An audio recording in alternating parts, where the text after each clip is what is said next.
Friends, drama की starting में हम एक वेडिंग डे का सीन देखते हैं जहाँ पर जी मिंग अपनी ब्राइड का हाथ पकड़ लेता है जबरदस्ती। उसकी ब्राइड लिन यूनिंग जो कि हमारे ड्रामा के हीरोइन भी है, हाथ जबरदस्ती पकड़ कर कहता है रुको एक मिनट, तुम्हें कार की पीछे वाली सीट पे बैठना है। पर यूनिंग उससे कहती है क्या? आगे वाली सीट पे हम देख पाते हैं कि उसकी सेक्रेटरी शेन शियान बैठी है। मिंग कहता है कि शियान कार सिक है तो फिर उसको आगे वाली सीट पे बैठाना पड़ रहा है, तो फिर तुम एडजस्ट कर लो, वैसे भी हमें ज्यादा दूर तो जाना नहीं है। पर यूनिंग कहती है कि आज मेरा बड़ा दिन है, मैं ब्राइड हूँ और मुझे बैक सीट पे बैठने का कोई भी हक नहीं है, मेरा हक है मैं आके बैठूं। हमारी सेक्रेटरी को ज्यादा प्रॉब्लम है तो फिर उसका इंतजाम तुम खुद से करो, ये मेरी प्रॉब्लम नहीं है। और इसके अलावा जो लोग कार सिक होते हैं वो सिर्फ विंडो भी ओपन कर लेना तो भी उनका काम हो जाता है, पैसेंजर सीट पे बैठने की कोई खास जरूरत होती नहीं है। ऐसी कोई चीज तो मैं पहली बार देख रही हूँ। जो कोई मोशन सिकनेस होती है उसको आगे वाली सीट पे बैठना जरूरी नहीं होता। यहाँ पर हम देखते हैं शियान कहती है आई एम सॉरी यूनिंग, लेकिन मेरी जो इलनेस है ना वो थोड़ी अनयूजुअल है, मुझे आपके लिए बहुत ज्यादा बुरा लग रहा है। तो मिस्टर जी ने मुझसे बोला था कि मैं आगे आकर बैठूं और उन्होंने काफी ज्यादा इंसिस्ट भी करा था कि मैं उनके साथ में ही बैठ जाऊं। मैं भी ये नहीं चाहती थी, लेकिन आफ्टर ऑल अपने बॉस की बात को मैं कैसे ही मना कर सकती हूँ। देख पाते हैं कि फ्रेंड्स और रिलेटिव्स भी ये सब कुछ रिकॉर्ड कर रहे थे अपने फोन में दूर खड़ा होकर। यहाँ पर यूनिंग कहती है कि स्पेशल, मुझे तो लगता है कि तुम्हारे कोई अल्टीरियर मोटिव्स हैं, तुम जानती हो ना कि ये रूल्स के अगेंस्ट है। मिंग यहाँ पर यूनिंग को देख भी नहीं रहा था और फिर यूनिंग मिंग के पास आती है, उससे कहती है लीड कार वो होती है जहाँ इसमें हमेशा ही ब्राइड और ग्रूम आते हैं, सिर्फ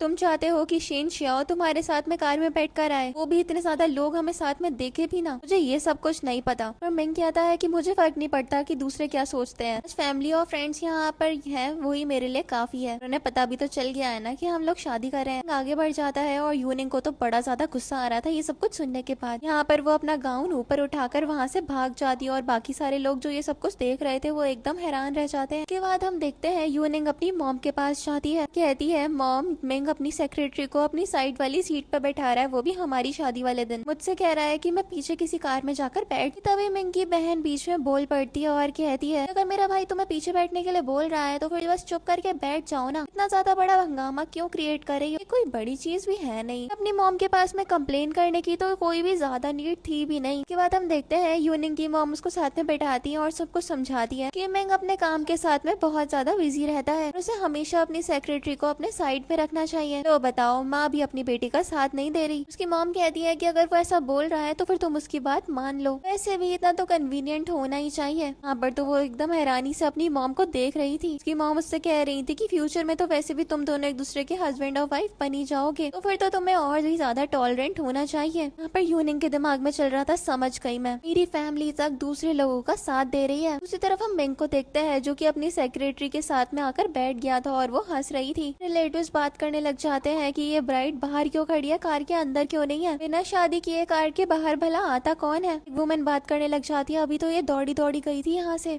आज तो शादी में बड़ा ज्यादा तमाशा होने वाला है। दूसरी रिलेटिव भी कहती है इसको देखकर ही लग रहा है ये बड़ी ज्यादा तेज है। वो जो आंटियां नहीं होती जो कि बहुत ज्यादा बकवास करती है, मुझे तो ये वही लग रही है। हम देखते हैं कि दो वर्कर्स भी यहाँ पे ब्राइड को रिकॉर्ड करने लग जाते हैं। वो रिकॉर्ड करते हुए बात करने लग जाते हैं कि ये पक्का फोर्स करके ही मैरिज कर रही होगी और इसको इसका कर्मा भी तुरंत ही मिल गया। कंपनी के प्रेसिडेंट को तो अपनी सेक्रेटरी के साथ में शादी करनी चाहिए थी, वो दोनों एक दूसरे के एकदम परफेक्ट मैच हैं। और फिर हम देखते हैं कि ये सबकी सब बदतमीजी से आकर यूनिंग को रिकॉर्ड करने लग जाती हैं। कहती है कि देखो सेक्रेटरी शेन को जो कि अपनी परफेक्ट पोजीशन पे जाके बैठी हुई है। एक और वर्कर आती है और कहती है कि प्रेसिडेंट जी और शियान तो एक दूसरे का एकदम ट्रू लव वाला मैच है। स्कीमिंग वुमन सक्सेसफुल हो गई इनको फोर्स करने के लिए कि वो उससे शादी कर ले, लेकिन साइड वाली सीट भी बैठने को नहीं मिली। आखिरकार इसकी क्वालिफिकेशन ही क्या है जो ये प्रेसिडेंट जी के साइड में आके बैठे। यूनिंग ये सब कुछ सुन रही थी और उसकी आंखों से आंसू आने लग जाते हैं। हम देखते हैं यूनिंग का एक कलीग भी वहाँ पर अपना फोन लेकर दौड़ा दौड़ा आता है, बाकी लोगों को उसकी फोटो दिखाने लग जाता है और कहता है देखो सब लोग इसके एक्सप्रेशन, ये तो रोते हुए कितनी ज्यादा भद्दी दिखती है। लोग उसको स्कीमिंग वुमेन बोलते हैं, उसका कोई ना कोई तो पॉइंट निकल ही आया। यहाँ पर तो यूनिंग को बहुत ज्यादा बेइज्जती को झेलना पड़ रहा था। यूनिंग को गुस्सा आता है और वो सबको शट अप बोल देती है। लेकिन फिर हम देखते हैं यहाँ पर एक फीमेल कलीग भी आ जाती है और कहती है तो क्या हो गया अगर तुमने बॉस को यहाँ पर तुमसे शादी करने के लिए अपनी ट्रिक्स में फंसा भी लिया तो फिर भी उन्हें तुम्हारी जरा सी भी फिक्र नहीं है। दूसरी वर्कर भी बोल देती है कि शियान ही है जो कि प्रेसिडेंट के दिल में जगह लेकर बैठी है, अगर मैं तुम्हारी जगह होती ना तो फिर आज शादी तक नहीं करती उनसे। अगर तुम्हें अपनी जरा सी भी रेप्यूटेशन की पड़ी है तो फिर जल्दी से अपने घर चली जाओ, यहाँ पर खुद का बेवकूफ बनाना बंद करो। यहाँ पर यानिंग भी बोल देती है कि मैं क्यों ना करूँ आज शादी, मैं आज बहुत ज्यादा डिटरमाइंड हूँ और आज के दिन ही शादी करके रहूंगी। वो डिसाइड करती है है कि वो आज शादी ही नहीं करेगी बल्कि चियान से बदला तक लेगी अपनी इस पूरी बेइज्जती का। और यहाँ पर वो खुद को शादी करते हुए इमेजिन भी करने लग जाती है। इसके बाद यहाँ पर वो अपने प्रपोजल को याद करने लग जाती है कि किस तरीके से जी मिंग उसके सामने रिंग लेकर अपने नीज पर था, कहा था यूनिंग मैं जानता हूँ कि मैं तुम्हारे लिए गुड इनफ नहीं हूँ, लेकिन मैं तुमसे प्यार करता हूँ, क्या तुम मुझसे शादी करोगी? यूनिंग जब मैंने तुम्हें पहली बार देखा था उसी मोमेंट से मुझे पता चल गया था तुम ही वो हो जिसे मैं अपनी जिंदगी में अपनी ब्राइड बनाना चाहता हूँ, बताओ क्या तुम मुझसे शादी करोगी? में यूनिंग कहती है कि सब लोग सोचते हो कि मैंने ही यहाँ पर जिमिंग को फोर्स किया था कि वो मुझसे शादी करे, लेकिन असल बात तो इसकी बिल्कुल अपोजिट है। वो हमेशा से चाहता था कि मैं उसकी गर्लफ्रेंड बन जाऊं। उसने पूरा का पूरा क्रूज शिप बुक किया था, मेरे लिए हजारों करोड़ों फायरवर्क्स भी आसमान में छोड़े थे ताकि मैं उससे शादी करने के लिए तैयार हो जाऊं। उसके बाद हम देखते हैं यहाँ पर दौड़कर आगे बढ़ जाती है। फिर हमें दिखाया जाता है कि किस तरह से वो दोनों एक बार बंजी जंपिंग के लिए गए थे। तब यूनिंग ने मिंग से कहा था कि अगर तुम यहाँ से बंजी जंपिंग कर लेते हो तो फिर मैं तुमसे शादी करने के लिए तैयार हो जाऊंगी। मिंग तो इतना ज्यादा यहाँ पर डेस्परेट था कि वो बंजी जंपिंग भी कर लेता है कि यूनिंग उससे शादी करने के लिए तैयार हो जाए। प्रेजेंट में यूनिंग सोच रही थी कि मिंग ने उसके लिए बंजी जंपिंग तक कर ली, कोई फर्क नहीं पड़ता कितनी भी ब्यूटीफुल चीजें पास में हुई हो, लेकिन अभी मैं सिर्फ और सिर्फ लोगों के लिए हंसी का पात्र बन के रह गई हूँ। ये सोचते हुए फिलहाल वो अपनी कार में जाकर बैठ जाती है। उस कार के अंदर ड्राइविंग सीट पर चैंग नुओ नाम का एक लड़का बैठा हुआ था और नुओ यहाँ पे येनिंग से कहता है कि उसने तो तुम्हें ब्राइड और ग्रूम वाली कार में भी बैठने तक नहीं दिया, क्या तुम श्योर हो कि उस शादी में तुम अभी भी जाना चाहती हो? इस पर यूनिंग युओ से कहती है तुम क्या सोचते हो मेरे बारे में, ये था वो तुम्हारा प्रॉमिस, इस तरीके से यहाँ पर आए हो ताकि मैं खुद का बेवकूफ बना सकूं। उसके बाद हमें पास का सीन दिखाया जाता है कि कैसे नुओ ने यूनिंग को वार्न किया था और कहा था मिंग बिल्कुल भी लाइफ कमिटमेंट के लिए वर्दी नहीं है, तुम्हें उससे शादी बिल्कुल भी नहीं करनी चाहिए। इस पर यूनिंग उससे लड़ने लग जाती है और कहती है कि तुम्हें मेरे पर्सनल अफेयर्स में ज्यादा इंटरफेयर नहीं करना चाहिए। और ये बोलकर वो खड़े होकर जबरदस्ती वहाँ से गुस्से से चली गई थी। इसके बाद प्रेजेंट में नुओ कह रहा था कि मैं इतना भी ज्यादा फ्री नहीं हूँ। फिर नुओ गुस्से से यूनिंग से पूछ रहा था कि आप हम दोनों शादी करने वाले हैं, और वो कहती है कि अभी तो मैं तुझे यहाँ से लेके जाऊंगी। नुओ से लड़ रहा था और कह रहा था कि तुम अभी भी वेडिंग वेन्यू पर जाना चाहती हो, बल्कि मिंग ने शादी वाले दिन तुम्हें इतना ज्यादा बुरे तरीके से ट्रीट किया था, अभी भी उससे शादी कर लोगी? वो कहती है तुम फिलहाल ड्राइविंग के ऊपर फोकस करो। हम देखते हैं कि नुओ की कार के आगे कार आने वाली थी और वो तुरंत ही यहाँ पर कार को फ्लिप करता है। दूसरी लड़की जो उस कार को ड्राइव कर रही थी, इससे एक्सीडेंट होने वाला वो था, वो तुरंत ही कार से निकलती है। तो विंडो को पीटने लग जाती है कि इस तरीके से तुम लोग गाड़ी चलाते हो, अगर मेरी गाड़ी को कुछ हो जाता तो फिर तुम लोग क्या करते? और फिर वो कार के आगे आगे खड़ी हो जाती है और कहती है तुम लोग यहाँ से नहीं जा सकते, तुम्हें पक्का से पहले मेरी कार को फिक्स ही करवाना पड़ेगा और कंपनसेशन का भी वादा करना होगा। नुओ यहाँ पर यूनिंग से कहता है कि तुम कार में बैठो, डोर क्लोज कर लेना और मैं सबको देखता हूँ। ये बोलने के बाद नुओ कार से उतर जाता है। यहाँ पर हम देखते हैं वो लड़की तो नुओ से लड़ने लग जाती है और यूनिंग ये सब कुछ देख रही थी और सोच रही थी इसका चेहरा बड़ा ही ज्यादा जाना पहचाना लग रहा था, लेकिन मुझे ये याद नहीं आ रहा कि इसको मैंने पहले कहाँ पर देखा है। यहाँ पर ये सब कुछ वो देख रही थी और सोच रही थी कि तभी उसको एक कॉल आती है। यहाँ पर सामने वाला पर्सन उससे कह रहा था यूनिंग आखिरकार तुम हो कहाँ पर, सब लोग यहाँ पर पहुँच गए हैं, तुम क्यों नहीं पहुँची हो? फिर वो कहती है कि यहाँ पर एक कार एक्सीडेंट हो गया था। जैसे एक वुमन कहती है ओ माय गॉश, इतने ज्यादा अच्छे दिन पे भी कार एक्सीडेंट हो गया, कितना ज्यादा अनलकी है सुनने में भी, ये कोई मिरेकल नहीं और तुम्हें इससे शादी करनी नहीं चाहिए। इस पर मिंग कहता है कि चियान तुम ऐसी बकवास बातें मत करो। और यूनिंग बोल रही थी मिंग मेरा कार एक्सीडेंट हो गया है, तुम्हें मेरी जरा सी भी कंसर्न नहीं है कि कहीं मुझे चोट तो नहीं लग गई? यहाँ पर वो कहता है मेरा प्रीशियस टाइम इतना ज्यादा वेस्ट हो रहा है, मुझे पक्का यकीन है कि तुम बिल्कुल ठीक होगी, ऐसे मेरा टाइम बर्बाद करना बंद करो, कॉल पे रहना बंद करो और जल्दी से वेन्यू पे पहुंच जाओ, लोग तुम्हारा वेट कर रहे हैं, जल्दी आओ। और ये बोलकर गुस्से से वो कॉल कट कर देता है। यूनिंग को गुस्सा आता है और वो भी कार से उतर जाती है। फिर वो लड़की तुरंत ही यूनिंग को पकड़ लेती है और कहती है कि तुम दोनों में से कोई भी यहाँ से नहीं जा सकता है। फिर यूनिंग यहाँ पर उस लड़की को देखती है और उसको कुछ याद आता है और वो सोचती है कि इसका नाम तो याद नहीं है, लेकिन मैंने इसे एक बार कंपनी में देखा था, ये तो असल में शियान की बेस्ट फ्रेंड है। ये सोचते हुए यहाँ पे यूनिंग उस लड़की को झटक देती है और नाओ उस लड़की को यहाँ पर यूनिंग से दूर करता है और फिर उस लड़की से कहता है कि ये मेरी कार है, तुम मुझे बताओ तुम्हें क्या चाहिए। लेकिन वो लड़की तो रास्ता ब्लॉक करके खड़ी हो जाती है और कहती है यहाँ से कोई भी नहीं जा सकता है, तुम लोग यहाँ से भाग गए तो फिर भला मैं तुम लोगों को कहाँ से ढूंढ के निकालूंगी। इस पर हम देखते हैं कि यूनिंग आगे बढ़ जाती है और पूछती है क्या शियान ने तुम्हें यहाँ पर भेजा है ताकि तुम मेरा टाइम वेस्ट कर सको? शियान का नाम सुनकर वो लड़की एकदम से घबरा जाती है और कहती है कौन शियान, मैं ऐसी किसी को भी नहीं जानती। के बाद हम देखते हैं यूनिंग यहाँ पर शियान को वीडियो कॉल करती है। शियान तो यहाँ पे वेडिंग ड्रेस में अच्छे से तैयार हो गई थी और ये देखकर वो एकदम हैरान हो जाती है और शियान यहाँ पर यूनिंग से कहती है कि तुम गलत मत समझना, असल में मिस्टर जी ने कहा है कि तुम शायद टाइम से यहाँ पे नहीं पहुँच पाओगी, तो फिर इस वजह से मैं तैयार होकर थोड़ा सा गेस्ट को अटेंड कर लेती हूँ। सेरेमनी में अभी टाइम है तो फिर तुम्हें इतना ज्यादा रश करने करने की भी जरूरत नहीं पड़ेगी। ये बोलकर वो वीडियो कॉल कट कर देती है। यूनिंग को तो इतना बड़ा झटका लगा था कि उसके हाथ से उसका फोन भी गिर जाता है। उसी तरफ हम वेडिंग वेन्यू का सीन देखते हैं जहाँ पर शियान ही मिंग के साथ में खड़ी हो गई थी और सभी लोग पिक्चर्स क्लिक कर रहे थे और उनके लिए अपलॉज भी कर रहे होते हैं। उस कह रहा था कि चलो अब न्यूली वेड्स को सभी लोग साथ मिलकर विटनेस करते हैं और ये सब कुछ लाइव स्ट्रीमिंग भी हो रहा होता है। इसके बाद हम देखते हैं मिंग तो यहाँ पर शियान को सबके सामने किस भी कर देता है। यूनिंग ये सब कुछ देखकर बिल्कुल टूट जाती है और कार से उतर जाती है। उसकी हालत बड़ी ज्यादा खराब हो गई थी। वो यहाँ पर उसको संभालता है और कहता है तुम इतने अचानक से इतनी ज्यादा बैडली वॉमिट क्यों कर रही हो, क्या मैं तुम्हें हॉस्पिटल ले चलूं? और फिर हम देखते हैं कि यहाँ पर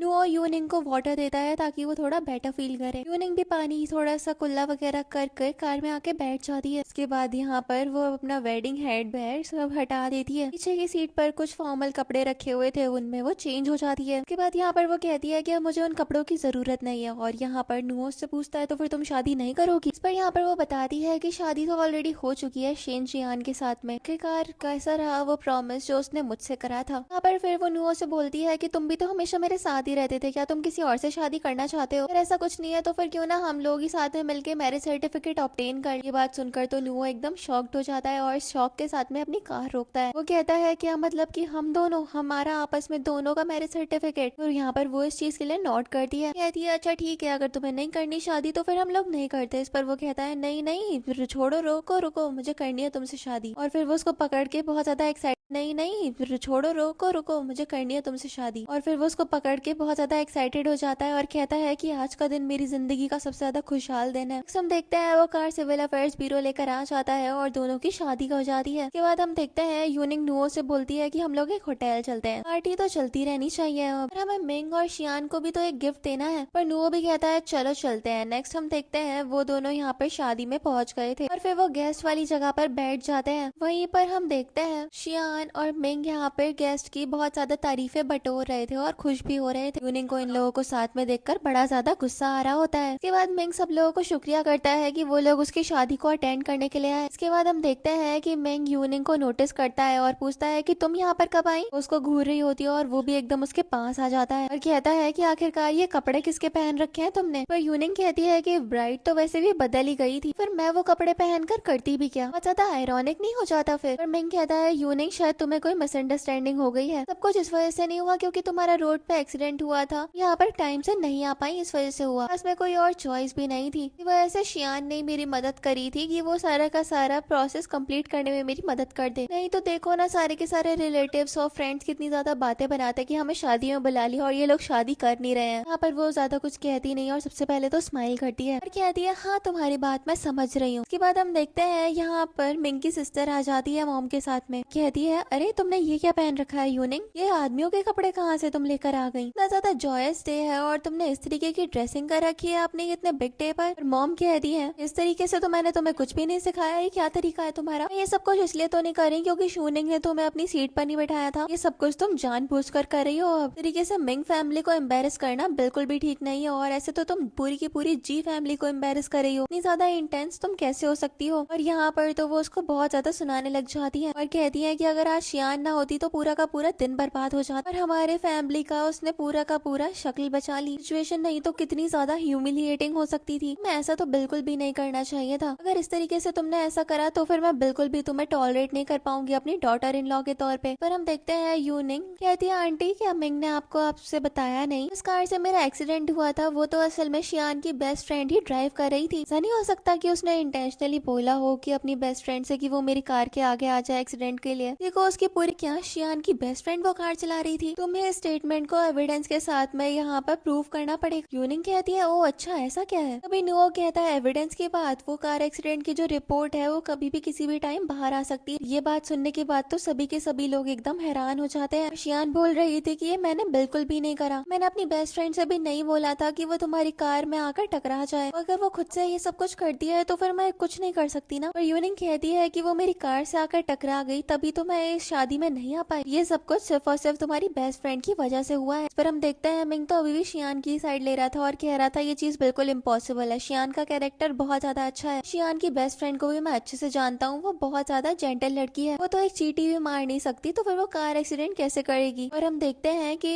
यहाँ पर शियान तो बड़ी ज्यादा अच्छी बनने लग जाती है और कहती है कि अगर यूनिंग ये सब कुछ बोल रही है तो फिर वो पक्का ही मेरे रेप्यूटेशन को टर्निश करना चाहती होगी और मुझे नदी में कूद कर अपनी जान दे देनी चाहिए, क्योंकि इतने बुरे दिन तो मैंने बिल्कुल भी अपने लिए एक्सपेक्ट नहीं करे थे। और यहाँ पर मिंग कहता है कि पता नहीं कैसे मैंने इतना ज्यादा काइंड हार्ट रिकॉग्नाइज नहीं कर, पर यूनिंग उससे कहती है कि तुम मेरी इस तरीके से बेइज्जती कर रहे हो ना सब लोगों के सामने। लेकिन मिंग कहता है कि मैं बस इतना चाहता हूँ कि तुम ये बात समझ जाओ कि शियान ने आज के दिन हमारी बहुत ज्यादा मदद करी है, मैं तो नील डाउन होकर इससे थैंक यू बोलना चाहिए। यहाँ पर टेंट्रम्स थ्रो करने बंद करो और अभी के अभी शियान से माफी मांगो, और अगर तुम इससे माफी नहीं मांगोगी तो फिर मैं भी तुमसे शादी नहीं करने वाला हूँ। यूनिंग तो इस बात पर हंस देती है, कहती है कि अगर तुम नहीं करोगे तो फिर कोई और मुझसे शादी कर लेगा। और फिर यहाँ पर वो नुओ को देखने लग जाती है, कहती है सही कह रही हूँ ना मैं हस्बैंड। नुओ भी सबके सामने यूनिंग के फोरहेड पे किस कर देता है और कहता है हाँ बिल्कुल सही। और ये देखने के बाद तो मिंग के चेहरे पे एकदम से 12 बज जाते हैं। वो चिढ़कर कहता है कि क्या कहा तुमने अभी इसको, क्या तुम बिल्कुल पागल हो गई हो। यहाँ पर यूनिंग नुओ की तरफ इशारा करते हुए कहती है कि मैं वादा करती हूँ यही मेरा हस्बैंड है, हम लोगों ने साथ में मैरिज सर्टिफिकेट भी ऑब्टेन कर लिया है, ये लीगली मुझे प्रोटेक्ट करेगा और अब से ये मेरा हस्बैंड भी है। मिंग आज मैं सही में तुम्हारा शुक्रिया करना चाहती हूँ, तुमने एक बहुत बड़ा एहसान कर दिया मेरे ऊपर मुझसे आज शादी ना करके, तुमने वो मेन सीट अपनी सेक्रेटरी को तो दे ही दी है ना, तो फिर अब मेरा तो कोई चांस ही नहीं है कि मैं यहाँ पर तुम्हारे साथ रहूँ। मिंग को गुस्सा आ जाता है और वो यहाँ पर टेबल में चीज स्मैश कर देता है और कहता है ली यूनिंग आखिरकार तुम ये सब कुछ कर क्या रही हो, इस टाइम पर तुमने सिर्फ और सिर्फ एक आदमी को यहाँ पर लेकर आ गई हो जो कि तुम्हारे इस एक्ट में तुम्हारा साथ दे सके, तुमने क्या ये सब कुछ सबको पागल समझ रखा है, मैं तुम्हारा हस्बैंड, तुमने आज मुझसे शादी करनी थी और ये सेरेमनी भी इसी वजह से आज हेल्ड हुई है। पर वो उससे कहती है कि मजाक समझ रखा है क्या, दिन शियान ने तुमसे शादी करी है तो फिर तुम्हें उसके साथ होना चाहिए। शियान तो यहाँ पर मिंग के साथ के पीछे ही जाकर छुप जाती है और यूनिंग कहती है कि आज सुबह का ही देख लो, तुम इसको वेडिंग वाली कार में लेकर आए थे अपने साथ में बैठाकर, अपने वेडिंग ड्रेस पहनी, रेड कार्पेट पे चल कर आई, तुमने इसको किस भी करी थी इतने सारे लोगों के सामने, तो फिर क्या फर्क पड़ता है, तो मेरे लिए सेरेमनी रखी भी गई हो तो फायदा तो सब इसका शियान नहीं उठाया ना। लेकिन मिंग तुरंत ही यूनिंग को पकड़ लेता है और कहता है कि यूनिंग मुझे तुम्हें कितनी बार आकर बताना पड़ेगा, ये इस टाइम पर शियान ने हमारी मदद करी है ताकि ये सारा का सारा प्रोसेस कंटिन्यू हो पाए, कि यहाँ पर खड़े होने से कुछ भी नहीं होगा, मेरी ब्राइड तो हमेशा तुम ही रहोगी। हम देखते हैं यूनिंग उसे खुद से दूर कर देती है और कहती है कि ये शादी वगैरह के बारे में तो तुम अब भूल ही जाओ, मुझे किसी की भी जरूरत नहीं थी जो कि आगे आकर मेरी मदद करे, यहाँ पर तो कोई और वुमेन ही मेरी वेडिंग ड्रेस पहनकर खड़ी है, मेरा होने वाला पति उसको किस कर रहा था वो भी सबके सामने। मिंग कहता है तो फिर आखिरकार अभी तुम्हारा क्या मतलब है, तुम अब यहाँ पर सबके सामने जानबूझकर वापस आई हो कि मुझे जानबूझकर इतना ज्यादा अनॉय कर सको। यहाँ पर वो नुओ का हाथ पकड़ लेती है और कहती है तुम्हें नहीं लगता कि मेरा मीनिंग बहुत ज्यादा क्लियर है कि मिंग हमारे बीच में अब सब कुछ खत्म हो चुका है। मिंग तो ये बात सुनकर एकदम से घबरा जाता है और यूनिंग कहती है कि मुझे तो तुम्हारा बहुत ज्यादा शुक्रिया करना चाहिए, आज तुमने मुझे सब्स्टिट्यूशन की तरह ट्रीट ना किया होता और फिर तो मैं यहाँ पर नुओ के साथ में अपनी मैरिज भी रजिस्टर ना करवा पाती। इसे मैरिज रजिस्ट्रेशन करवाने के बाद मैं बहुत ज्यादा ब्लेस्ड फील कर रही हूँ, इसी शादी में जाने से तो ये साफ ज्यादा बेटर है जहाँ पर मुझे बिल्कुल भी अच्छे से ट्रीट नहीं किया जाता। अपॉर्चुनिटी तुमने खुद से ही मुझे दी है तो फिर मुझे तुम्हारा बहुत ज्यादा शुक्रिया करना चाहिए। मैं तुम्हें और तुम्हारी सेक्रेटरी शियान को अपनी बेस्ट विशेष देना चाहती हूँ, अपनी मैरिज में खुश रहना और तुम्हारे बहुत ज्यादा बच्चे भी हों आगे जाकर। ये बोलकर वो अपनी पॉकेट से एक रेड एनवेलप निकालती है और फिर वो उसे शियान के हाथ में देती है और कहती है कि ये मैं अपनी एक्स की वाइफ को दे रही हूँ, यही वो वेडिंग गिफ्ट है जो कि मैंने तुम्हारे लिए प्रिपेयर करा था अपनी इतनी जल्दी में। शियान उसको ओपन करती है, वो बहुत ज्यादा यहाँ पर डिसरेस्पेक्टफुल था और फिर शियान यूनिंग से कहने लग जाती है क्या तुम बिल्कुल पागल हो, मैं तो सिर्फ और सिर्फ 38 युआन है। यूनिंग यहाँ पर शियान के क्लोज आती है और कहती है क्योंकि तुम्हारी इतनी ही ज्यादा वर्थ है, और ये बोलकर वो हंसने लग गई थी और लोग भी यहाँ पर शियान के ऊपर हंस रहे थे, उसका मजाक बना रहे थे। शियान तो जोर जोर से रोने लग जाती है और यूनिंग का गुस्सा बहुत ज्यादा बढ़ता जा रहा था और उसकी शक्ल पे ये सब कुछ बहुत ज्यादा साफ साफ नजर भी आ रहा होता है और नुओ यूनिंग को अपने क्लोज कर लेता है ताकि ये सारी नेगेटिविटी से तो उसकी लाइफ दूरी हो जाए। उसके बाद हम देखते हैं शियान यहाँ पर मिंग के क्लोज आ जाती है और कहती है कि आज के दिन मैंने बहुत ज्यादा सफर करा है, मैंने इसकी मदद करी कि इसका इतना ज्यादा बड़ा दिन अच्छे से बच जाए, और देखो इतने सारे लोगों के सामने ये मेरा मजाक बना रही है, वो भी जानबूझकर। हम देखते हैं इस बात पर तो मिंग भी कहता है कि ऐसे बिहेव करना बंद कर दो यूनिंग, इतने सारे गेस्ट यहाँ पर आए हुए हैं, फैमिली मेंबर्स भी मौजूद, इस तरीके से टेंट्रम्स दिखाकर सिर्फ और सिर्फ तुम अपनी ही बेइज्जती करवा रही हो, सब कुछ तुम अच्छे से एक्सप्लेन करो और अभी के अभी तुम्हें शियान से भी माफी मांगनी चाहिए। इस बात पर तो यूनिंग हंस देती है और कहती है क्या क्या हो गया मिंग, क्या तुम बिल्कुल ही बेवकूफ हो? तुम्हें पता है ना कि मेरे पेरेंट्स तो इस दुनिया में है नहीं और कोई भी मेरा रिलेटिव भी यहाँ पर आया हुआ ही नहीं है। और जितने भी यहाँ पर तुम्हारे रिलेटिव्स और फ्रेंड्स बैठे हुए हैं ना सो कॉल्ड के, मुझसे तो जरा से भी रिलेट ही नहीं करते। तुम्हारा भी वो बहुत ज्यादा मुश्किल से ही फोन कॉल वगैरह अटेंड करते हैं, तो फिर तुम्हारे लिए भी ये सब लोग मैटर नहीं करने चाहिए। यहाँ पर उसके ऊपर हाथ उठाने वाला था, लेकिन हम देखते हैं कि नुओ बीच में आ जाता है और यहाँ पर यूनिंग उसको रियलिटी चेक देने लग जाती है और कहती है लोगों को तो तुमसे जरा सा भी फर्क नहीं पड़ता कि तुम शादी करो या फिर ना करो, ये सब तो लोग बस फ्री का खाना खाने के लिए यहाँ पे आ गए हैं। इन लोगों ने फालतू में इतना ज्यादा खर्चा भी कर दिया है तुम लोगों के लिए, इतना ज्यादा गिफ्ट लेके आने के लिए, और यहाँ पर ये बहुत ज्यादा ट्रेवल करके भी तो आए हैं। और देखो इन लोगों को तुमने रिजल्ट क्या दे दिया, ज्यादा ये तुम्हारे ऊपर भी ध्यान नहीं दे रहे हैं। मिंग तो यहाँ पर इस वजह से गुस्से से लाल हो गया था और कह रहा था मैं जो कुछ भी कर रहा हूँ सिर्फ और सिर्फ इसमें तुम्हारी भी भलाई। यहाँ पर वो कहती है नहीं, तुम जो कुछ भी करते हो सिर्फ और सिर्फ खुद के लिए करते हो। और ये लोग तो आज मेरे ऊपर हंस तक रहे थे, लेकिन तुम लोग ने तो इसके ऊपर कुछ भी नहीं बोला। मैं यूनिंग आज से और अभी से तुमसे और इन सभी के सभी लोगों से सारे के सारे रिलेशनशिप तोड़ती हूँ। ये बात जानने के बाद तो बाकी के सभी लोग एकदम हैरान हो जाते हैं और मिंग को तो बहुत ज्यादा गुस्सा आ रहा था। मिंग यहाँ पर यूनिंग के ऊपर भड़कता है और कहता है जरा तुम खुद को देखना, अभी आज कोई खास बड़ी चीज तो हुई नहीं है, जस्ट मैंने तुम्हें आगे वाली सीट पर ही नहीं बैठने दिया था, तुमने ही इंसिस्ट किया है और तुम ये सारी की सारी सिचुएशन की जिम्मेदार हो। ये सब कुछ तुम और ज्यादा अगली मत करो और सब कुछ फिक्स करो। फिर मिंग यूनिंग से कहता है कि मैं तुम्हें एक लास्ट चांस दे रहा हूँ, जल्दी से सभी के सामने आओ और माफी मांग लो। इसके बाद मैं ऐसे प्रिटेंड करूंगा जैसे कि अभी जो कुछ भी हुआ वैसे कुछ भी नहीं था और हमें इस रिलेशनशिप को भी रिकंसीडर कर लेना चाहिए। तुम जी फैमिली में एंटर करना डिजर्व भी करती हो या फिर नहीं। फिर वो उससे कह देती है अगर तुम भी मुझसे माफी मांग लो ना तब भी तुम वो जगह कभी भी डिजर्व नहीं कर पाओगे जो कि मेरे दिल में थी तुम्हारे लिए। और फिर वो नुओ की तरफ देखती है और कहती है तुम्हारे पास वापस आने की मुझे कोई जरूरत भी नहीं है, तुम जैसे छोटे मोटे लोगों में अब मैं बिल्कुल भी ध्यान ही नहीं देती हूँ। और फिर वो नुओ की बाजू पकड़ लेती है और कहती है कि हमें यहाँ से चलना चाहिए, यहाँ की नेगेटिव एनर्जी और नहीं लेनी चाहिए। नुओ भी कहता है हाँ मैं तुम्हारी बात समझता हूँ, और ये बोलकर वो दोनों वहाँ से निकल जाते हैं। पीछे से मिंग को तो बड़ा ज्यादा गुस्सा आ रहा था। फिर वो यूनिंग को आवाज देता है और कहता है कि तभी के अभी वहीं रुक जाओ, पब्लिक में तुम जानबूझकर मुझे एम्बेरस करने की कोशिश कर रही हो। यूनिंग नहीं रुकती तो फिर मिंग उसके पीछे पीछे भागता है। हम देखते हैं कि यहाँ पर वो एवेन्यू के बाहर आ गया था। शियान भी उसके पास में आती है और कहती है अभी वैसा मत करो, अगर तुम उसके साथ में जितना ज्यादा इंडल्ज करोगे वो इतनी ज्यादा गुस्सा करेगी और उसका टेम्पर भी बहुत ज्यादा बढ़ता चला जाएगा, इसलिए उसके सामने वो तुम्हें इतना ज्यादा फियरलेसली एक्ट करके दिखा रही थी। फिर रुक जाओ और उसको वो जो कर रही है वो करने दो। सारे के सारे गेस्ट अंदर हमारा वेट कर रहे हैं, हमें उनके पास चले जाना चाहिए। आज के हम लोग मेन कैरेक्टर है और हमें इस चीज को एंजॉय करना चाहिए। देखते हैं कि इस वजह शियान ही नीचे गिर जाती है। मिंग यहाँ पर उसको संभालने लग जाता है और इस बीच यूनिंग और नुओ तो कार में जाकर बैठ गए थे। इसके बाद यूनिंग यहाँ पर नुओ से कहती है चलो अच्छे से गाड़ी चलाना, और वो भी कहता है हाँ हाँ ठीक है। नेक्स्ट हम देखते हैं वो लोग एक रूम में जाते हैं जहाँ पर थोड़ी डायरेक्ट डेकोरेशन थी, वो उस डेकोरेशन को फाड़ देती है और कहती है वो जो बॉक्स वहाँ पर है वो लेकर आना मेरे लिए जरा। और फिर वो डिसाइड करती है जो कुछ भी उसने अपने पैसों से खरीदा था वो सब कुछ यहाँ से लेकर जाएगी और फिर अपना सारा का सारा सामान पैक करने लग जाती है। और यहाँ पर फिर वो सोचती है कि शियान यहाँ पर रहने वाली है, ये सोचकर ही मुझे बड़ा ज्यादा डिस्गस्टेड फील हो रहा है, मुझे ये सब कुछ डिस्ट्रॉय कर देना चाहिए। पर वो बहुत ज्यादा गुस्से में आ जाती है और वहीं पे रखा हुआ फ्लावर वास स्मैश कर देती है और फिर वो सोफे को भी सीजर से डिस्ट्रॉय करने लग जाती है। नुओ यहाँ पर आ जाता है और फिर वो यूनिंग को रोकता है और कहता है क्या तुम चाहती हो कि मैं ये तुम्हारे लिए करूँ? वो कहती है इसकी कोई जरूरत नहीं है, ये सब कुछ मैं खुद से करना चाहती हूँ, इस तरीके से मुझे रिलीफ फील होगा। और ये बोलकर वो सारी की सारी चीजें यहाँ पे स्मैश करने लग जाती है। यहाँ पर वो सोच रही थी कि मैं शादी करके सोच रही थी कि अपनी पूरी की पूरी फैमिली बिल्ड करूंगी, हस्बैंड चिल्ड्रन सब कुछ, उसके साथ बूढ़ी होंगी। लेकिन अब ये सब कुछ देखकर मुझे लग रहा है कि वो सब कुछ बस एक बबल था जो कि एक पल में ही खत्म हो गया और ये जगह अल्टीमेटली मुझे बिलोंग ही नहीं करती। देन हम देखते हैं वो अपना फोन निकालती है और कुछ मैसेजेस लिखना स्टार्ट कर देती है और फिर उसने किसी को 30 मिलियन भी सेंड कर दिए थे। यहाँ पर वो मिंग को बोल रही थी कि वो जो डाउरी तुमने मुझे दी थी वो भी मैं तुम्हें रिटर्न कर रही हूँ और अब से हम दोनों के बीच में जो कुछ भी था वो सब कुछ खत्म होता है। फिर यहाँ पर वो उसको ब्लॉक कर देती है और यहाँ पर वो अपना सूटकेस लेकर जा रही थी, लेकिन नुओ उसकी उठाने में हेल्प करता है और कहता है कि अब से मैं ही तुम्हारी हर चीज में मदद करने वाला हूँ, तुम्हारे लिए ये घर काफी ज्यादा अनलकी होगा यहाँ पर रहने के लिए, फ्यूचर में हम लोग एक बेटर घर में रहेंगे। यहाँ पर ये बात सुनकर स्माइल करती है और फिर वो दोनों यहाँ से चले जाते हैं। अगले सीन में हम देखते हैं यहाँ पर ये दोनों कार से ट्रेवल करके जा रहे होते हैं। नुओ यहाँ पर यिंग से कहता है वो सारी चीजों से हम लोग काफी ज्यादा आगे बढ़ गए हैं, कैसा रहेगा कि हम लोग कल से हाउस हंटिंग स्टार्ट कर दें, एक अच्छा विला भी कल सेल होने वाला है, वहाँ की इन्वायरमेंट यहाँ से 100 टाइम्स ज्यादा बेटर है। यहाँ पर वो भी इसके लिए मान जाती है। वो पूछती है क्या आज रात मैं तुम्हारी जगह पर रुक सकती हूँ? ये बात सुनकर तो नुओ घबरा जाता है कि वो एकदम से कार को अपने कंट्रोल से खो देता है और फिर वो उससे कहता है कि अब तो हम लोग लीगली लीगली मैरिड कपल है, पर तुम्हें मुझसे इस तरीके से पूछने की भी कोई भी जरूरत नहीं है। तो मैं जानता हूँ कि तुम मेरे घर पे बस इसलिए रुकना चाहती हो ताकि तुम मिंग को अवॉइड कर सको, लेकिन इस वजह से भी मैं काफी ज्यादा खुश हूँ। नेक्स्ट हम देखते हैं यहाँ पर वो उसको अपने घर पे ले आता है। उसके घर पर आती है और सोचती है कि वैसे तो हम लोग एक दूसरे को पूरे के पूरे 20 सालों से जानते हैं। इसके घर में आकर बड़ा ही ज्यादा अलग सा फील हो रहा है अपनी लाइफ में। मेरा फ्रेंड था और अब मैंने इससे शादी कर ली है, काफी ज्यादा ऑकवर्ड हो रहा है। फिर हम देखते हैं यहाँ पर नुओ सब सामान देखने लग जाता है और यूनिंग सोच रही थी कि मैं यहाँ पर बैठूं किस जगह पर, खड़ी रहती हूँ क्या? ऐसे तो बड़ा ज्यादा अजीब लग रहा है मुझे बहुत ज्यादा। यहाँ पर वो कुछ कहती है लेकिन हम देखते हैं वो कहता है कि मैं तुम्हारे लिए पानी लेकर आता हूँ, और उसके बाद वो पानी लेने के लिए चला गया था। यहाँ पर यूनिंग सोच रही थी कि वो तो इस घर में पहले भी आ चुकी है, लेकिन मुझे इतना ज्यादा रिवर्स आज तक फील नहीं हुआ। मुझे तो आज फ्लोर भी इतना ज्यादा गर्म लग रहा है जिससे मेरे पैर तक जल रहे हैं। यहाँ पर वो ये सब कुछ सोच रही थी तभी नुओ उससे बोलता है कैसे रहेगा कि तुम पहले जाकर शार ले लो। यहाँ पर वो भी इसके लिए मान जाती है और अपना मुंह झुकाकर वहाँ से चली गई थी क्योंकि वो काफी ज्यादा शर्मा रही थी। नेक्स्ट हम देखते हैं यहाँ पर वो बाथरूम में बाथरोब पहनकर खड़ी हुई थी। यहाँ पर वो खुद को थपथपाते हुए कह रही थी कि यूनिक तुम्हें और ज्यादा एम्बिशियस होना चाहिए। हम लोगों ने वैसे भी मैरिज सर्टिफिकेट ऑब्टेन कर लिया है और हम लोग लीगली मैरिड कपल है, और अगर हम लोग ऐसे बात करते भी है तो भी बिल्कुल ऑकवर्ड नहीं होना चाहिए। और यहाँ पर वो खुद को बहुत ज्यादा कॉन्फिडेंस दे रही थी ताकि वो नुओ के सामने खुद को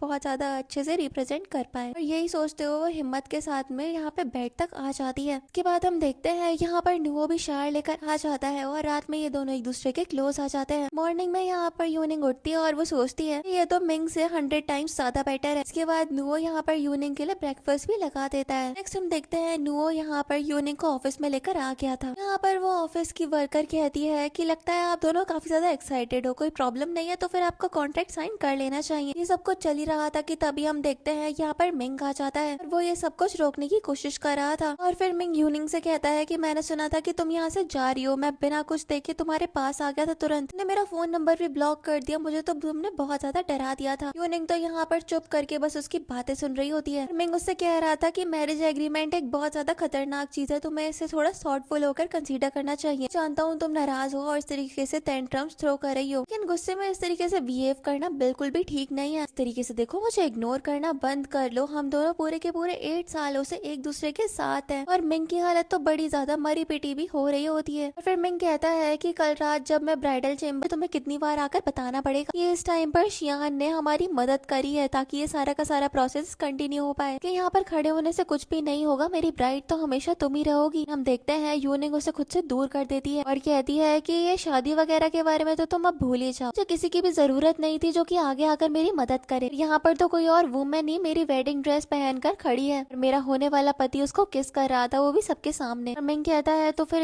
आखिरकार अभी तुम्हारा क्या मतलब है? तुम अब यहाँ पर सबके सामने जानबूझकर वापस आई हो कि मुझे जानबूझकर इतना ज्यादा अनॉय कर सको। यहाँ पर वो नुओ का हाथ पकड़ लेती है और कहती है तुम्हें नहीं लगता कि मेरा मीनिंग बहुत ज्यादा क्लियर है कि मिंग हमारे बीच में अब सब कुछ खत्म हो चुका है? मिंग तो ये बात सुनकर एकदम से घबरा जाता है और यूनिंग कहती है कि मुझे तो तुम्हारा बहुत ज्यादा शुक्रिया करना चाहिए, आज तुमने मुझे सब्स्टिट्यूशन की तरह ट्रीट ना किया होता और फिर तो मैं यहाँ पर नुओ के साथ में अपनी मैरिज भी रजिस्टर ना करवा पाती। इसे मैरिज रजिस्ट्रेशन करवाने के बाद मैं बहुत ज्यादा ब्लेस्ड फील कर रही हूँ। इसी शादी में जाने से तो ये साफ करना ज्यादा बेटर है जहाँ पर मुझे बिल्कुल भी अच्छे से ट्रीट नहीं किया जाता। अपॉर्चुनिटी तुमने खुद से ही मुझे दी है तो फिर मुझे तुम्हारा बहुत ज्यादा शुक्रिया करना चाहिए। मैं तुम्हें और तुम्हारी सेक्रेटरी शियान को अपनी बेस्ट विशेष देना चाहती हूँ, अपनी मैरिज में खुश रहना और तुम्हारे बहुत ज्यादा बच्चे भी हों आगे जाकर। ये बोलकर वो अपनी पॉकेट से एक रेड एनवेलप निकालती है और फिर वो उसे शियान के हाथ में देती है और कहती है कि ये मैं अपनी एक्स की वाइफ को दे रही हूँ, यही वो वेडिंग गिफ्ट है जो कि मैंने तुम्हारे लिए प्रिपेयर करा था अपनी इतनी जल्दी में। शियान उसको ओपन करती है, वो बहुत ज्यादा यहाँ पर डिसरिस्पेक्टफुल था और फिर शियान यूनिंग से कहने लग जाती है क्या तुम बिल्कुल पागल हो, मैं तो सिर्फ और सिर्फ 38 युआन है। यूनिंग यहाँ पर शियान के क्लोज आती है और कहती है क्योंकि तुम्हारी इतनी ही ज्यादा वर्थ है, और ये बोलकर वो हंसने लग गई थी और लोग भी यहाँ पर शियान के ऊपर हंस रहे थे, उसका मजाक बना रहे थे। शियान तो जोर जोर से रोने लग जाती है और यूनिंग का गुस्सा बहुत ज्यादा बढ़ता जा रहा था और उसकी शक्ल पे ये सब कुछ बहुत ज्यादा साफ साफ नजर भी आ रहा होता है और नुओ यूनिंग को अपने क्लोज कर लेता है ताकि ये सारी नेगेटिविटी से तो उसकी लाइफ पूरी हो जाए। के बाद हम देखते हैं शियान यहाँ पर मिंग के क्लोज आ जाती है और कहती है कि आज के दिन मैंने बहुत ज्यादा सफर करा है, मैंने इसकी मदद करी कि इसका इतना ज्यादा बड़ा दिन अच्छे से बच जाए, और देखो इतने सारे लोगों के सामने ये मेरा मजाक बना रही है, वो भी जानबूझकर। हम देखते हैं इस बात पर तो मिंग भी कहता है कि ऐसे बिहेव करना बंद कर दो यूनिंग, इतने सारे गेस्ट यहाँ पर आए हुए हैं, फैमिली मेंबर्स भी मौजूद, इस तरीके से टेंट्रम्स दिखाकर सिर्फ और सिर्फ तुम अपनी ही बेइज्जती करवा रही हो। सब कुछ तुम अच्छे से एक्सप्लेन करो और अभी के अभी तुम्हें शियान शियान से भी माफी मांगनी चाहिए। इस बात पर तो यूनिंग हंस देती है और कहती है क्या हो गया मिंग, क्या तुम बिल्कुल ही बेवकूफ हो? तुम्हें पता है ना कि मेरे पेरेंट्स तो इस दुनिया में है नहीं और कोई भी मेरा रिलेटिव भी यहाँ पर आया हुआ ही नहीं है। और जितने भी यहाँ पर तुम्हारे रिलेटिव्स और फ्रेंड्स बैठे हुए हैं ना सो कॉल्ड के, मुझसे तो जरा से भी रिलेट ही नहीं करते। तुम्हारा भी वो बहुत ज्यादा मुश्किल से ही फोन कॉल वगैरह अटेंड करते हैं, तो फिर तुम्हारे लिए भी ये सब लोग मैटर नहीं करने चाहिए। यहाँ पर उसके ऊपर हाथ उठाने वाला था, लेकिन हम देखते हैं कि नुओ बीच में आ जाता है और यहाँ पर यूनिंग उसको रियलिटी चेक देने लग जाती है और कहती है लोगों को तो तुमसे जरा सा भी फर्क नहीं पड़ता कि तुम शादी करो या फिर ना करो, ये सब तो लोग बस फ्री का खाना खाने के लिए यहाँ पे आ गए हैं। हम देखते हैं यहाँ पर तो यूनिंग नुओ को मिंग से ज्यादा बेटर शो कर रही थी उसके सामने ही, पर मिंग हंस देता है और कहता है यूनिंग तुम कह रही हो कि ये तुम्हारा हस्बैंड है, इतनी ज्यादा रिडिकुलस और क्लमसी मत बनो अपनी इस लाइफ में। मैं इस चीज पर कभी भी भरोसा नहीं कर सकता, चाहे तुम मार मार के मेरा भुड़ता ही क्यों ना बना दो। यहाँ पर तो यूनिंग नुओ से कहती है क्यों ना तुम हमारा मैरिज सर्टिफिकेट इसकी आंखों में घोप दो। और हम देखते हैं कि नुओ भी यहाँ पर मिंग को अपना मैरिज सर्टिफिकेट दिखा देता है और कहता है मैं इसका लीगल हस्बैंड हूँ। हम तो तुम्हें क्लियरली दिख ही रही होगी ना। और मिंग ये देखकर एकदम हैरान हो जाता है। फिर वो कहता है कि तुमने सही में इस आदमी से शादी कर ली, क्या तुम बिल्कुल पागल हो गई हो? पर वो कहती है हाँ मैंने तुम्हें कल ही बताया था ना कि हम दोनों एक दूसरे के लीगली मैरिड कपल हैं, और तुम्हें तो इस बारे में पहले से ही पता होना चाहिए था। लेकिन हम देखते हैं मिंग तो इस चीज से और ज्यादा चिढ़ जाता है और कहता है तुम इतनी ज्यादा इम्पल्सिव कैसे हो सकती हो? और वो कहने लग जाता है तुमने मेरी फीलिंग्स को तो समझा ही नहीं।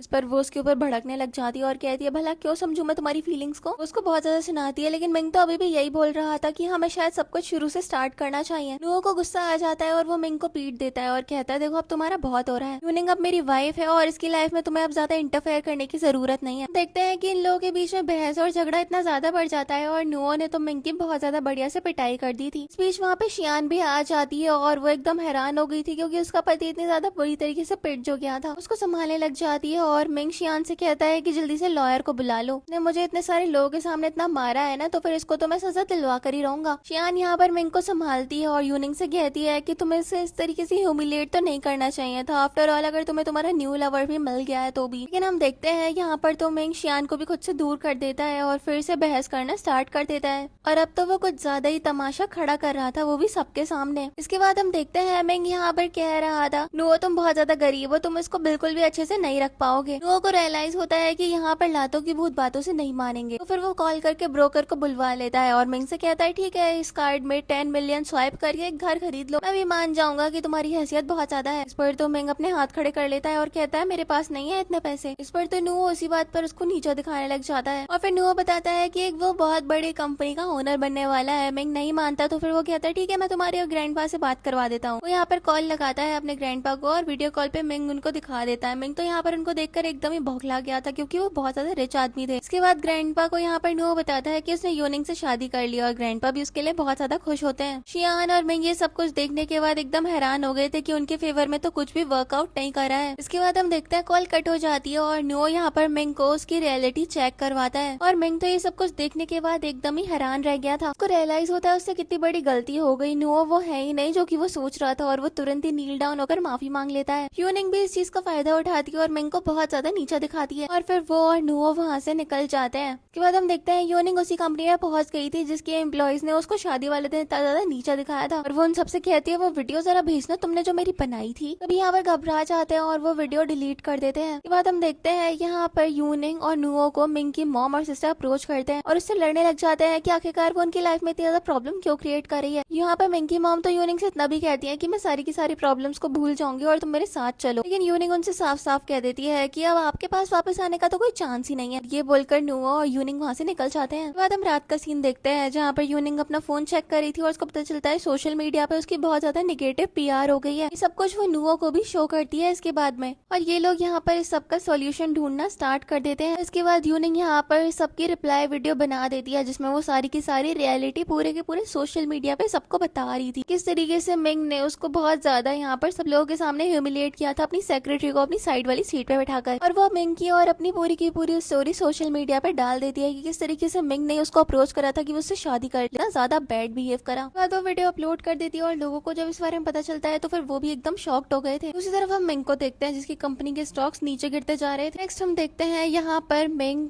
फिर से नुओ और यूनिंग के पास आ जाता है और कहता है प्लीज मुझे माफ कर दो, उस सेक्रेटरी को मैंने फायर कर दिया। यूनिंग तो उससे साफ साफ कह देती है देखो तुम्हें जिसको फायर करना है करो, मेरा अब इससे कुछ भी लेना देना नहीं है। लेकिन हम देखते हैं यहाँ पर मिंग और उसकी सिस्टर दोनों ही मौजूद थे और वो लोग यूनिंग से बहुत ज्यादा माफिया मांग रहे हैं। लेकिन हम देखते हैं यहाँ पर तो नुओ यूनिंग के आगे आ जाता है ताकि मेंग उसको ज्यादा टच ना कर पाए। और यूनिंग भी यहाँ पर उनसे कह देती है कि जो कुछ भी तुम्हारे साथ में हो रहा है ना वो तुम लोग डिजर्व करते हो। तुम्हारे साथ जो कुछ भी हुआ वो सिर्फ तुम्हारे कर्मों की सजा है और तुम ये भुगतना डिजर्व करते हो। मिंग तो अपना पारा खो देता है और नुओ यहाँ पर उसको रोक रहा था कि वो कुछ भी गड़बड़ ना कर दे। मिंग कहता है कि मैंने आज तक तुम्हें चीट नहीं करा, तुमने फालतू में ही मुझसे ऐसे रिश्ता तोड़ा और मेरी जिंदगी बर्बाद कर दी। यहाँ पर एक वर्कर एक यहाँ पे लेटर लेकर आता है और कुछ फोटोज। यूनिंग तुरंत ही उसको मिंग के मुंह पे मारती है और कहती है कि साफ साफ पता चल रहा है कि तुम्हारा कैसा रिश्ता था तुम्हारी सेक्रेटरी के साथ में, यहाँ पे बातें बनाने बंद कर दो, तुमने तो उसको प्रेग्नेंट तक कर दिया था। तो वो उसके पैरों में गिर जाता है लेकिन यूनिंग उसको वहाँ से निकलवा देती है। इसके बाद हमें पता चलता है कि मिंग तो बिल्कुल बर्बाद हो गया और शियान ने भी जितने फ्रॉड करे थे उसके लिए उसको जेल हो गई। इसके बाद हमें पता चलता है कि यूनिंग और नुओ भी एक्सपेक्ट कर रहे हैं और ये लोग साथ में अच्छा टाइम स्पेंड कर रहे होते हैं। इसके बाद हमें कुछ टाइम बाद का सीन दिखाया जाता है। नुओ और यूनिंग का एक सन है जिसका नाम यहाँ पर उन्होंने नियान नियान रखा है और उनकी एक डॉटर भी है जिसका नाम उन्होंने लीली रखा है और ये सब के सब बहुत ज्यादा अच्छी फैमिली में रह रहे हैं। प्रेगनेंसी के बाद यूनिंग जब अपना करियर फिर से स्टार्ट करने की कोशिश करती है तो फिर उसको जॉब पाने में बहुत ज्यादा दिक्कत हो रही थी। लेकिन इसके बाद वो एक डिफरेंट प्लान और अप्रोच के साथ में अपनी लाइफ में आगे बढ़ने का डिसाइड करती है। वो घर वापस आती है तो फिर लिली उसको हक करती है और उसको अपनी बनाई हुई पेंटिंग दिखाती है। यूनिंग भी इससे बहुत ज्यादा यहाँ पर टच फील करती है और अपनी डॉटर को हक कर लेती है। फिर हम देखते हैं यहाँ पर